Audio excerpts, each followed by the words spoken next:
Mercedes haven't had the 2022 season they wanted. This was meant to be a vengeance story. Mercedes' joyous return to winning ways after Hamilton's loss in Abu Dhabi. Instead, it's felt more like a coming-of-age film. A montage of Mercedes finding their feet with the new regulations, searching for a way to fit in with the rest of the grid. Is Mercedes going to have the Hollywood ending they want though?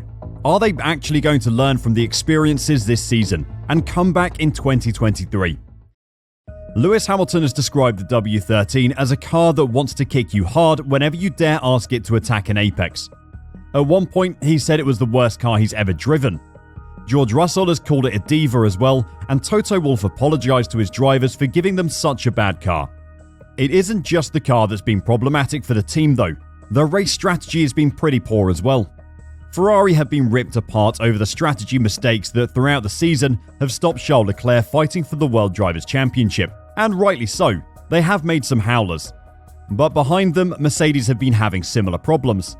Their mistakes haven't cost them race wins or podiums most of the time though, so they've gone unnoticed until more recently, when their car has become more competitive. We will analyse the car and why it might still be rubbish in 2023. But first, let's talk about strategy and why, no matter how good a car they design, they will struggle again next year. To give some context to the Mercedes strategy choices and why a single winter won't be enough to solve their problems, let's take a look back at the previous 8 years. Despite Max Verstappen winning the 2021 title, no one is going to deny that Mercedes dominated the 8-year period that followed the introduction of the V6 turbo hybrid engines in 2014. They built excellent cars during that time. They were so much faster than the rest of the grid that no matter what happened on the weekend or what strategy they did, as long as they didn't make a mistake, they would win. There may have been faster strategies, but as long as Mercedes didn't use a bad one, they were okay because their car was that good. Because of this, the Mercedes team have developed a state of mind where they believe that playing it safe will bring them wins. This was most obviously on show in Mexico. Mercedes played it incredibly safe, starting on the medium tyre while their competitors started on the soft tyre. They believed that the soft to medium strategy would not work and said that their pre-race simulations didn't even show it as an option.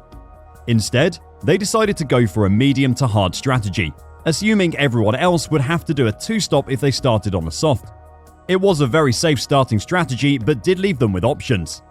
Having seen everyone starting on softs and then changing to the mediums around lap 25, they could have chosen to extend their medium tyre stint as long as possible.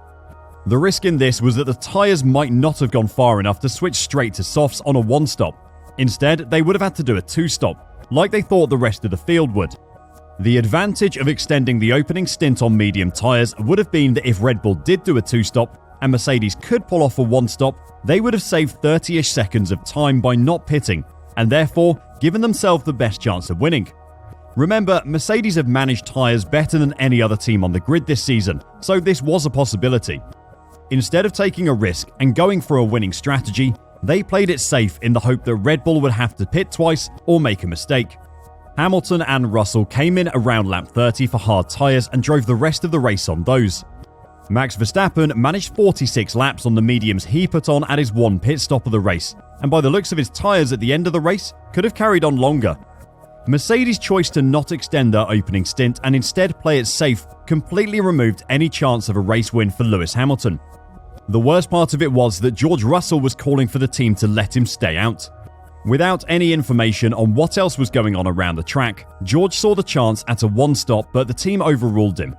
While Mercedes were making the safe choice and pitting their drivers for hard tyres, Daniel Ricciardo was sticking to his starting medium tyres and would do so for 44 laps before switching to soft tyres, finishing 7th and earning himself driver of the day on his most impressive drive of the season.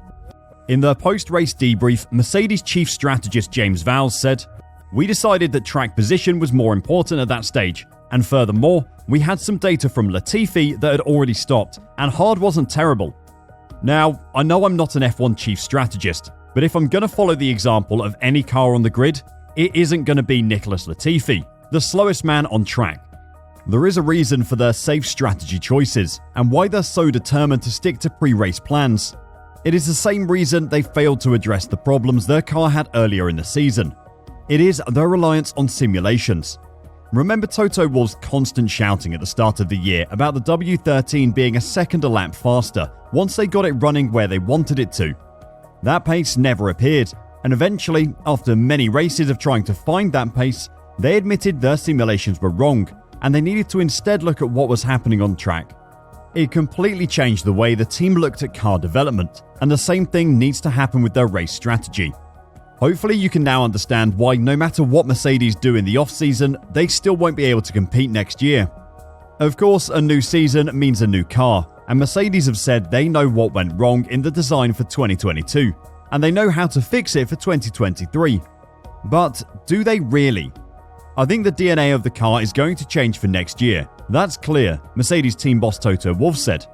It doesn't necessarily mean that the bodywork is going to look very different, but certainly what is part of the DNA of the car will change for next year.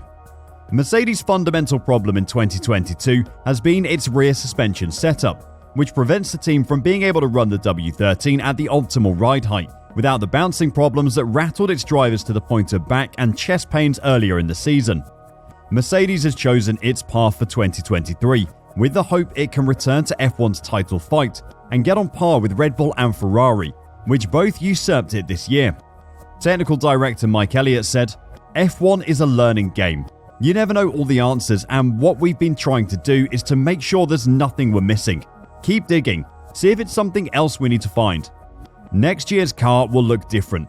I'm not going to say why, but it will look different." This all sounds great from Mercedes. All we can do is trust what they're saying is true, and they have found a way to solve their issues.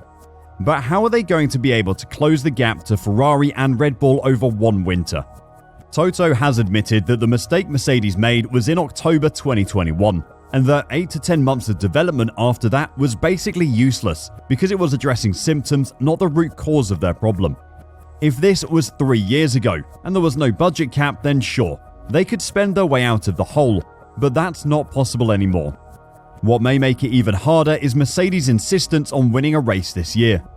Their upgrades have come thick and fast in their pursuit of Red Bull, and those upgrades cost money. Their competitors stopped upgrading a while ago now when the outcome of the two championships was all but decided, instead focusing their resources on 2023. Mercedes' upgrade strategy has definitely made a difference this year. They have caught up to Ferrari and closed the gap to Red Bull. Should those teams be worried for next year though? Mattia Binotto certainly doesn't think so. Mercedes is coming back right as they have developed the car more than we did, he said. We know as well ourselves that we stopped quite early the development of that car to focus on 2023. So I'm not too concerned by the rate of development because I know as well when we stopped developing it.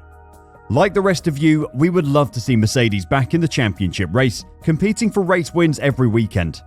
Unfortunately though, it is hard to see that happening right now. It's unlikely they're going to change their whole race strategy due to one bad season.